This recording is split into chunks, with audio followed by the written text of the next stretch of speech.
Seguindo todo esse contexto, ele vai ser um contexto de lutas também, tá? Um conceito, um contexto, na verdade, de ganhos e perdas, certo?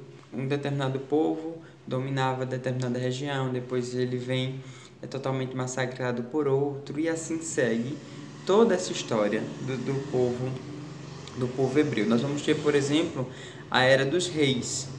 Os hebreus tiveram grandes reis como Saul, Davi e Salomão, certo? O primeiro rei de Israel é responsável pela implementação da monarquia e responsável pela implementação da monarquia foi Saul. O segundo rei foi Davi. Depois nós vamos ter Salomão, que é filho de Davi. Após a morte de Salomão, o reino foi novamente dividido, episódio que ficou conhecido como cisma hebreu.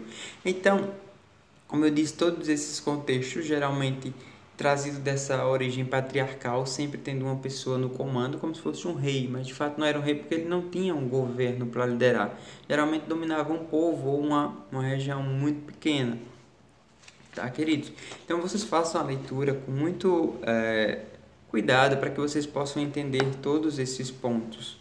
Nós vamos ter outro conceito que precisa ser mencionado, que é a chamada diáspora. Tá? O que foi essa diáspora? Durante o Império Romano, mais precisamente já no ano 70 depois de Cristo, durante o governo do imperador Tito, a cidade de Jerusalém e o templo de Javé foram destruídos. Estudos apontam que a medida veio em resposta, na verdade, a diversas revoltas populares contra a alta cobrança de impostos e o tratamento dispensado aos povos hebreus em Roma. Esse episódio marcou o período conhecido como diáspora, no qual houve uma intensificação do processo de dispersão do povo hebreu que ainda vivia na região. A partir deste momento, os hebreus organizaram-se em uma comunidade que preservam sua cultura religiosa, tendo migrado por diversas regiões. O povo hebreu, que já conhecido como o povo judeu de fato, passaram por diversas dificuldades, como a própria história conta, né?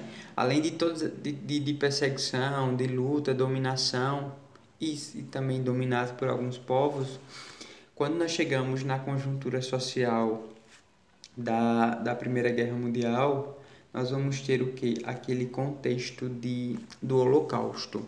O que foi, professor, o Holocausto? O Holocausto foi aquela parte triste da história, tá? Que aconteceu lá na Alemanha, em que Hitler, que era liderava o governo nazista, ele queria formar uma raça que ele dizia uma raça pura, né? Que ele chamava de raça ariana, porque segundo ele, só as pessoas que realmente mereciam viver eram as pessoas de sangue puro, realmente os que eram de fato alemãos. Então, Hitler, liderando o nazismo na Alemanha, ele mandou matar. Primeiro, o povo judeu foram todos destinados a um campo de concentração, certo? E depois, esse povo eles foram mortos.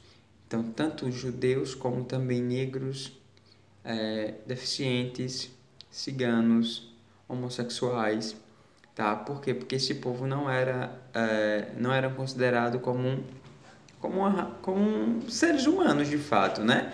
Hitler era um louco, um alienado, que queria formar, como eu já disse, uma raça única, né? Porque ele se considerava realmente muito superior a todos, então ele não queria ninguém diferente dele, a verdade é essa. Então todas essas pessoas são perseguidas e mortas, tá? Então aí é mais, na verdade, um trágico acontecimento na história do povo judeus. Lembre sempre, judeus e hebreus são os mesmos, só que antes se chamavam de hebreus, tá? E depois passam a ter essa denominação de judeus.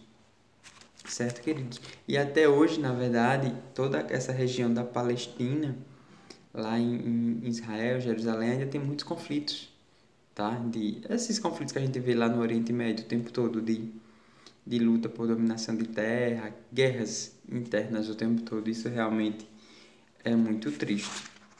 Eu vou falar um pouquinho agora para vocês sobre os fenícios. Estava falando sobre os hebreus, agora vou falar sobre os fenícios.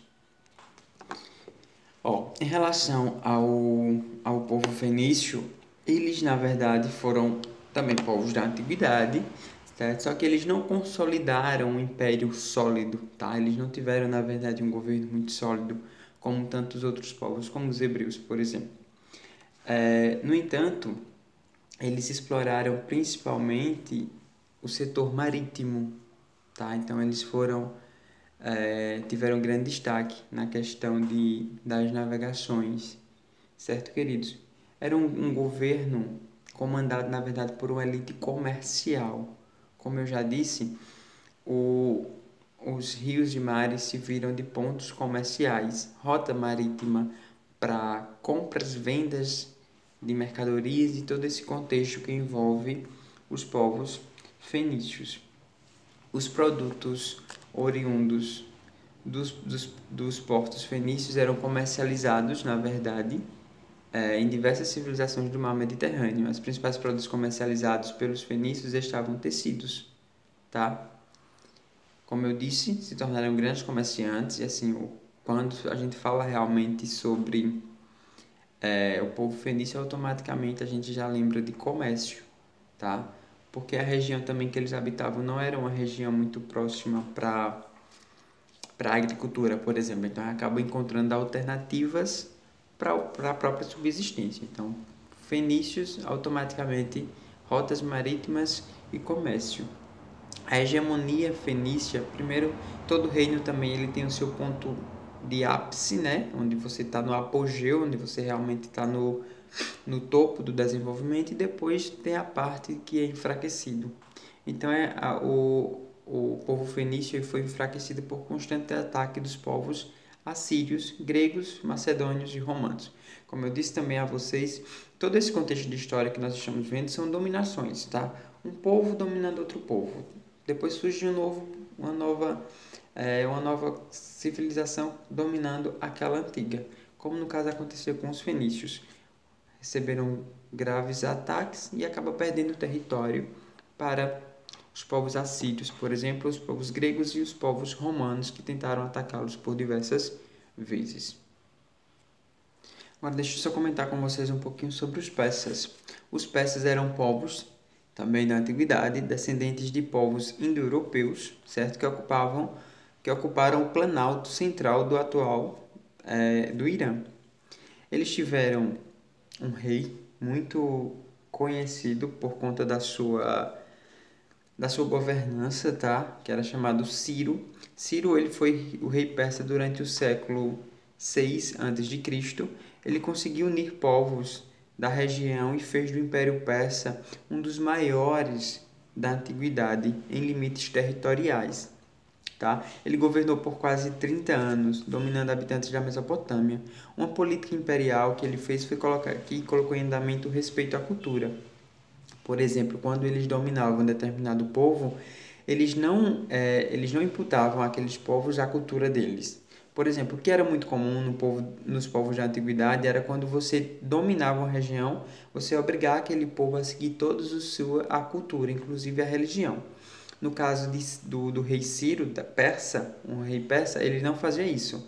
Digamos que o rei persa vem, me domina, o meu povo, somos todos de religião católica. Quando ele nos dominava, ele respeitava a nossa religião. Então, a gente continuava praticando todas as nossas condutas religiosas e culturais também, assim, algum outro contexto que nós considerássemos necessários para a nossa civilização. Então, isso fez com que o reino persa fosse muito grandioso. Por quê? Porque evitava conflito. Eu era dominado, até aí tudo bem, mas como eu não me sentia pressionado para ter que me tornar um persa de fato, né, seguir todas aquelas tradições, então isso me acalmava. Então o povo não se rebelava, não criava conflitos. Então isso foi um ponto positivo e fez com que o reino persa realmente ele tivesse um crescente desenvolvimento. Certo? E aí, por esse contexto, eu vou finalizar já esse módulo do livro de vocês. Tem aqui na página 42 e 43 o que chamamos de um zoom sobre símbolos do passado. O que é isso? É um resumão, tá? Essa parte aqui ela faz um resumo de tudo isso que a gente já viu. Fala um pouquinho sobre cada um desses povos, sobre o que surgiu, sobre a questão principalmente de símbolos. Algo que simbolizou muito a antiguidade foi o desenvolvimento da escrita, mas na verdade não era a escrita que nós temos hoje, tá? Era uma escrita geralmente por meio de hieróglifos, que eram símbolos, tá? Símbolos ou desenhos ou marcações que tinha, na verdade, determinado significado para aqueles povos.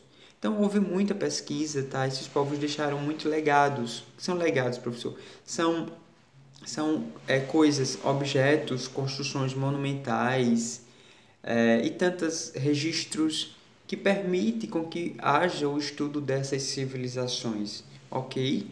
Um forte abraço. Vamos finalizar, como eu já disse, não vou passar a atividade. Quando eu voltar na próxima aula, eu já vou trazer assunto novo. E é isso, eu só quero, na verdade, que vocês estudem. Tá bem? Um abraço, fiquem bem. Que Deus abençoe cada um de vocês.